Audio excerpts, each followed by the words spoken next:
स्वागत है आपको एक बार फिर से मेरे YouTube चैनल पर। तो आज क्लास 12 के बायोलॉजी चैप्टर 1 चैप्टर का नाम है जीवों में जनन। तो इस भाग में आज हम लोग पढ़ेंगे पादपों में लैंगिकता कितने प्रकार के होते हैं। तो याद रखिए पादपों में जो लैंगिकता जो होते हैं वह निम्न प्रकार के होते हैं। पहला का नाम है एक लिंगी पुष्प होता है, दूसरा नाम है द्विलिंगी पुष्प, तीसरा का नाम है एक लिंगाश्रयी पादप और चौथा का नाम है द्विलिंगाश्रयी पादप और पांचवा का नाम है सर्वलिंगी। तो यह जो है पादपों में जो है लैंगिकता का जो है प्रकार है। तो एक एक प्रकार के बारे में अब अध्ययन करेंगे और आप सभी विद्यार्थी इसे अपने कॉपी में एक नोट्स बनाते चलिए, जिससे एक आपको नोट्स भी तैयार होता जाएगा। तो अब हम लोग पढ़ेंगे कि एक लिंगी पुष्प क्या है। तो नाम से ही पता चल जाए, एक लिंगी मतलब एक ही इसमें या स्त्री केसर हो या पुंकेसर हो। पुष्प में दो जो होते हैं लिंग होते हैं, जैसे एक पुंकेसर होते हैं और एक जो होते हैं स्त्री केसर होते हैं। तो यहाँ पर आपको नाम से ही पता चल जाएगा कि परिभाषा में क्या होगा। एक लिंगी पुष्प का मतलब उसमें जो या पुंकेसर हो या स्त्री केसर में से कोई एक जन अंग होना चाहिए।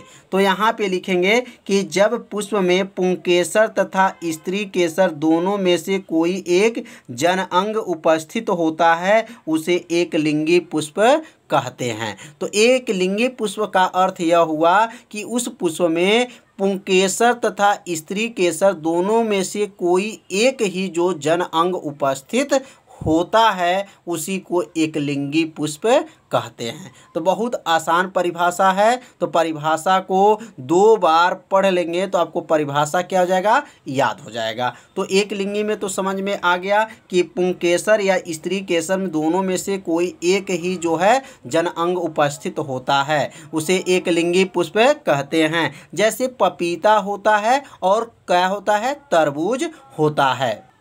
तो समझ में आ गया होगा कि पपीता के जो पुष्प होते हैं वह एक लिंगी पुष्प होते हैं। जो तरबूज के जो बीज होते हैं वो भी क्या होते हैं, एक लिंगी पुष्प होते हैं। तो अब हम लोग समझेंगे द्विलिंगी पुष्प क्या है। तो एक लिंगी में क्या है, पुंकेसर तथा स्त्री केसर में से दोनों में से कोई एक जन अंग उपस्थित होता है। और द्विलिंगी का मतलब यह हो जाएगा कि उसमें पुंकेसर भी रहेगा और स्त्री केसर भी उपस्थित रहेगा। तो यहाँ लिख लेंगे इसकी परिभाषा कि जब पुष्प में पुंकेसर तथा स्त्री केसर दोनों जन अंग उपस्थित होते हैं उसे द्विलिंगी पुष्प कहते हैं।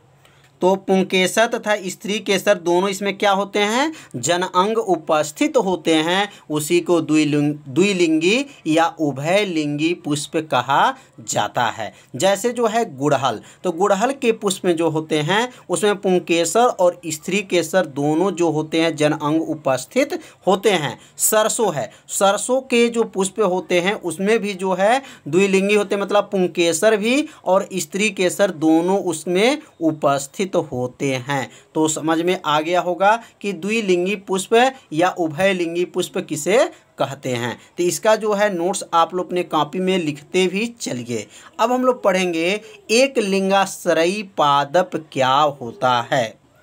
तो अब हम लोग पढ़ेंगे एक लिंगाश्रयी पादप क्या होता है। यह जो क्वेश्चन है कई साल के परीक्षा में पूछा जा चुका है, तो इसलिए इस प्रश्न को आप लोग अच्छे से इसको तैयार कर लीजिए।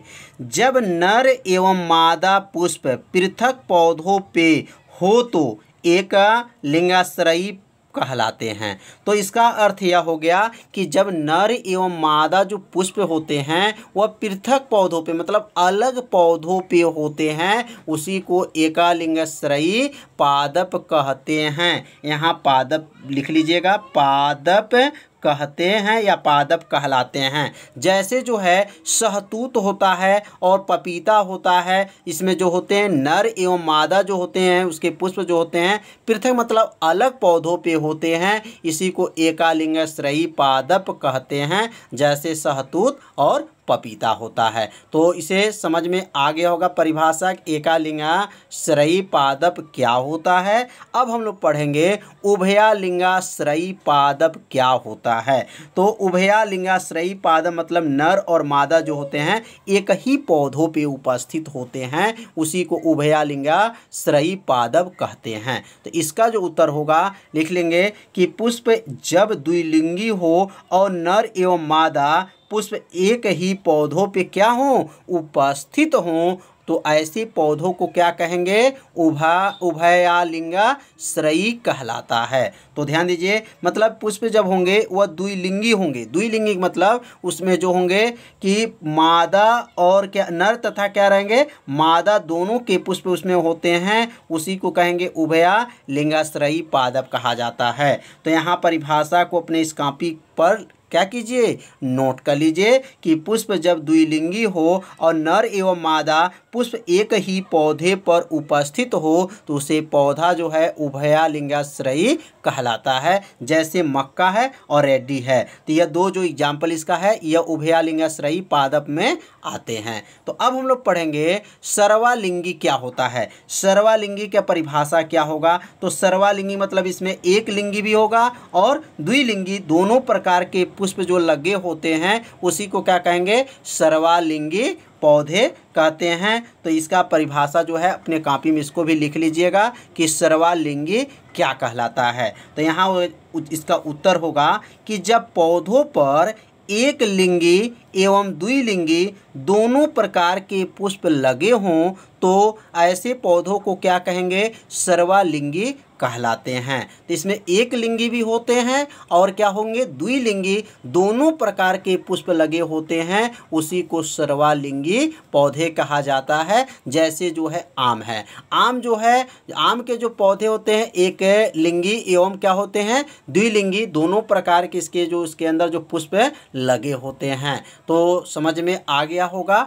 कि परिभाषा जो है कि एक लिंगी पुष्प क्या है, द्विलिंगी पुष्प क्या है और एक लिंगाश्रयी पादप क्या है, द्विलिंगाश्रयी पादप क्या है और सर्वलिंगी पादप क्या है। तो इसे अपने कॉपी में नोट कर लीजिए और इसे जो है 2 बार पढ़ लेंगे तो आपको परिभाषा जो है याद हो जाएगा। बहुत आसान परिभाषा आपको बताया जा रहा है जिससे आपको तुरंत परिभाषा क्या हो जाए। तो आज का पढ़ाई कैसा था आप लोग ज़रूर कमेंट कीजिए। तो आज का जो पढ़ाई था पादपों में लैंगिकता के प्रकार था। तो आज के वीडियो में इतना ही बताया जाएगा। तो कल के वीडियो में अब हम लोग पढ़ेंगे जंतुओं में लैंगिकता कितने प्रकार के होते हैं, वह कल के वीडियो में बताया जाएगा। तो कल का वीडियो अब देखना न भूलिए। यह प्रतिदिन 8 बजे आपको शाम को जो है आपको यह नोट्स आपको दिया जाता है। तो आप लोग इसको अच्छे से तैयार कर लीजिए। यदि आप चैनल पर पहली बार आए हैं तो मेरे चैनल को सब्सक्राइब भी कर लीजिए, जिससे आपका कोई भी वीडियो को अपलोड किया जाए तो उसका मैसेज तुरंत आपके पास पहुंच जाए। तो कल मिलते हैं शाम को 8 बजे, तब तक के लिए नमस्कार।